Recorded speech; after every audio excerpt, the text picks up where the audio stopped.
Hello everyone. In this video, I will show you how to set up Drive Safe and Save with State Farm.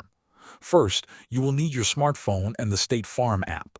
Go to Google Play Store or App Store and install the State Farm app. Once the app is installed, open it and log in using your statefarm.com user ID and password or your driver license information. Next, in the app menu, navigate to the Safe and Save tab. This is where you will see the option to enroll your vehicle in the program. You will need to enroll each vehicle you want to include. Follow the on-screen prompts to add a vehicle, accept any consent or agreement required for your state, and provide any requested information. After enrolling, you will receive a small Bluetooth beacon device by mail from State Farm. Once that arrives, bring it into your vehicle while parked. Open the app and follow the instructions to pair the beacon with your phone and assign it to that specific car. After setup, you don't need to open the app each time you drive. The system will record trips automatically when your phone connects to the beacon while driving. Thanks for watching.